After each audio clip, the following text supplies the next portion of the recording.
ಮಿಥುನ ರಾಶಿ ಅಥವಾ ಮಿಥುನ ಲಗ್ನದವರಿಗೆ 2025 ಅಷ್ಟು ಚೆನ್ನಾಗಿಲ್ಲ.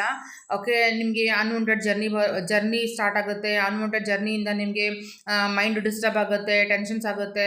ಓಕೆ, ಹೆಲ್ತ್ ಇಶ್ಯೂಸ್ ಆಗುತ್ತೆ. So unwanted problems between husband and wife. Okay, ತುಂಬ ಜಗಳಗಳಾಗುತ್ತೆ ಹಸ್ಬೆಂಡ್ ಆ್ಯಂಡ್ ವೈಫಲ್ಲಿ.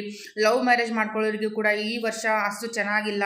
ಓಕೆ, ತುಂಬ ಕೇರ್ಫುಲ್ ಆಗಿರಬೇಕು. ಅಂದರೆ ಗೌರ್ಮೆಂಟ್ ರಿಲೇಟೆಡ್ ಏನಾದರೂ ವರ್ಕಲ್ಲಿ ಡೀಲ್ ಮಾಡ್ತಾ ಇದ್ರೆ, ಸಿಗ್ನೇಚರ್ ಮಾಡ್ತಾ ಇದ್ರೆ, ಯಾವುದೋ ಡಾಕ್ಯುಮೆಂಟೇಷನ್ನ ನೀವು ನೋಡ್ತಾ ಇದ್ರೆ ಅಲ್ಲಿ ತುಂಬ ಕೇರ್ಫುಲ್ ಆಗಿರಿ. ಅಲ್ಲಿ ಸ್ವಲ್ಪ ನಿಮಗೆ ಪ್ರಾಬ್ಲಮ್ಸ್ಗಳು ಕ್ರಿಯೇಟ್ ಆಗೋಂಥ ಚಾನ್ಸಸ್ಸು ತುಂಬ ಇರುತ್ತೆ. ಸೊ ಟೋಟಲಿ ಈ ರಾಶಿಯವರಿಗೆ ಅಷ್ಟು ಚೆನ್ನಾಗಿರುವಂಥ ವರ್ಷ ಇದು ಅಲ್ಲ. ಸೊ ರೆಮಿಡಿ ಏನು ಮಾಡ್ಕೋಬೇಕು ಅಂತಂದರೆ, ಗೋಲ್ಡ್ ರಿಂಗನ್ನು ನೀವು ವಿಯರ್ ಮಾಡಿ ಯಾವಾಗಲೂ ವರ್ಷ ಪೂರ್ತಿ. ಮತ್ತು ಮಿಲ್ಕ್ ಮತ್ತು ವಾಟರ್, ನೀರು ಮತ್ತು ಹಾಲನ್ನು ಡೊನೇಟ್ ಮಾಡಿ ಆದಷ್ಟು ಜನರಿಗೆ.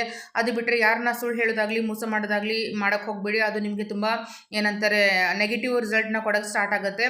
ಸೊ ಓವರ್ ಆಲ್ ಈ ವರ್ಷ 2025 ಮಿಥುನ ರಾಶಿಯವರಿಗೆ ಅಥವಾ ಮಿಥುನ